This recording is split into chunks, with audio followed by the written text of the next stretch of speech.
Hi, and welcome to this Gadget Talk video. In this video, we're going to take a quick tour of the range of camera stabilizers a hobbyist or YouTuber may be considering to add to the quality of his or her video projects. Nothing ruins a video more than shaky or jumpy video. Along with bad audio, a jumpy video will cause your viewer to abandon your video. In the next few minutes, we're going to scratch the surface on a couple of ways you can smooth things out. These include tripods, handles, gimbals, gravity-based handheld stabilizers, and in-camera stabilization. It goes without saying that if the camera doesn't move, the video can't be shaky. Whether this is a little mini tabletop tripod or a travel tripod or a big expensive professional level device, mounting your camera to one of these will help ensure steady video. If you don't already have a tripod, that needs to be one of your first investments. But what about when you need to move around and when you're working pretty much by yourself? The next couple of gadgets can help a bunch. At the low end for camera stabilization is the basic handle grip. If you are using a small mirrorless camera, an action camera like a GoPro, or your smartphone as one of your video cameras, an easy way to increase video stability is to simply attach a handle. Camera handles allow you to get a good grip on your camera, which can be difficult when using a small device like an action cam or smartphone. The extra size and a few extra grams can give your hands and arms something to feel and manipulate better than a tiny camera or skinny smartphone. Your arms and wrists will still be the primary way you control or attenuate movement, but the extra size and mass makes that easier for many doing run and gun shooting. These won't take the bounce out of a running shot, but it can definitely smooth out a nice pan or tilt shot. Lots of handles can be had for less than $20, such as this handle from Imorden. Powered 3-axis gimbals are the next step up in the camera stabilization game. These devices use some of the same technology as in your smartphone to determine orientation. Gimbals have motors mounted to control rotation in the up and down, left and right, and fore and aft axes. While techniques vary a bit, most gimbals simply require the device to be placed on a hard horizontal surface and be turned on or set to an active mode. When the button is pressed, the gimbal recognizes level and the motors turn the mounted camera to the straight and level position. With the great popularity of these devices, manufacturers such as Zhiyun and FeiyuTech have built larger and stronger gimbals to hold cameras as large as DSLRs with a fairly heavy lens. These devices will really smooth out video. A walking, fast walking, and even smooth running camera operator can produce some stunning videos with these devices. One of the things you'll need to notice is the mounting system for the camera. Some of them are fairly specific in terms of size and weight. For example, my older Zhiyun Z1 Pro was built for a specific GoPro camera. My action camera was just a millimeter wider and the screws holding the bracket wouldn't reach. In this case, the fix was easy. A quick trip to the hardware store's metric section produced a slightly longer screw that works fine. My newer Zhiyun Smooth 3 is built for smartphones, but with an adapter plate, it has the power to stabilize an action cam, making it a more versatile device. For hobbyists or YouTuber, its less than $150 price tag makes it a good value. Because they are powered, these kinds of gimbals need batteries.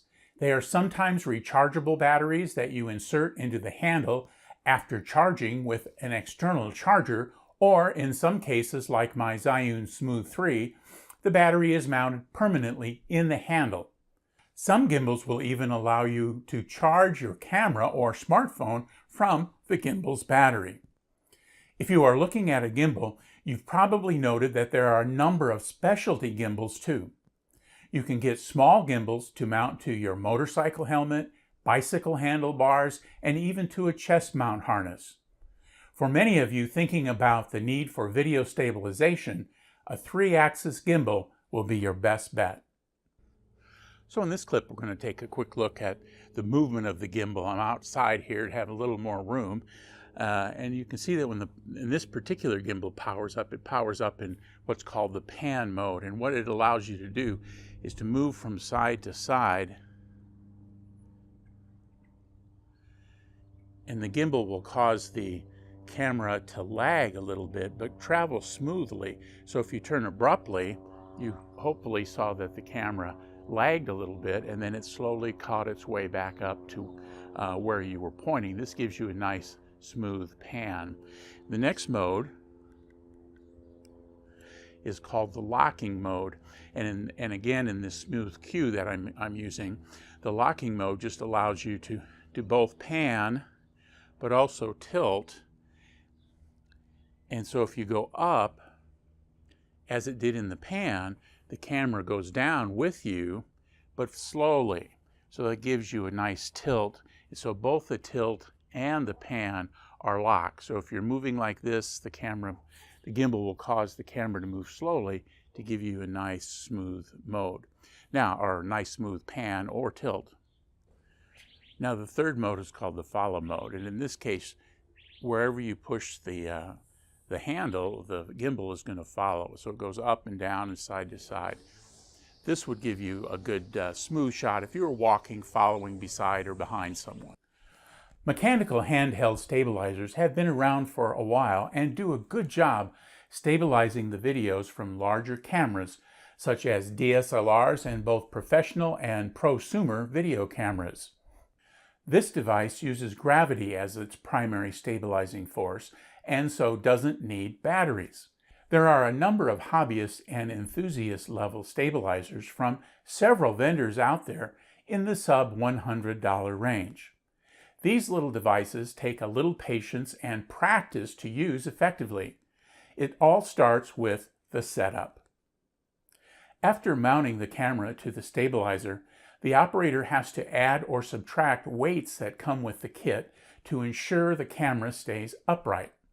When close, the support rod of the stabilizer is either lengthened or shortened to fine-tune the balance.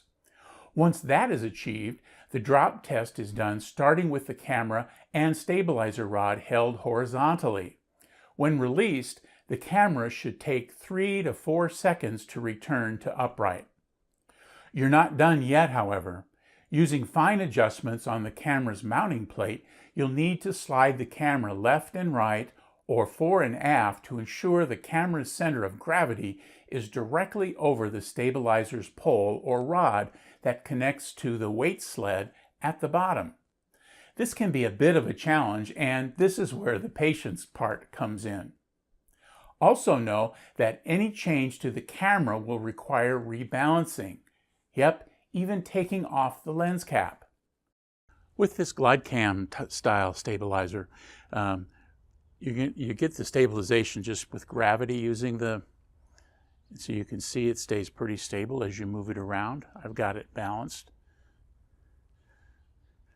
It's balanced left and right and forward and aft here on the head so that the CG is right over the top. And this is the drop test. 1, 2, 3.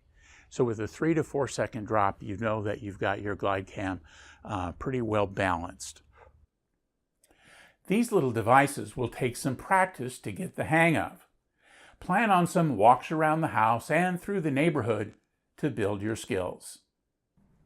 I'll close this out with a brief chat about in-camera stabilization. There are two kinds, and they are sometimes used together. First is mechanical stabilization. For example, my Sony AX53 Handycam has electronic gimbals attached to the lens all within the camera's body. These gimbals don't move anywhere near the amount of a 3-axis gimbal we discussed earlier, but you can certainly feel them lock in when powering on the camera. This provides nice smoothing, especially when the camera's movements are small, as when hand shooting while standing or even walking. The other kind of stabilization is software stabilization.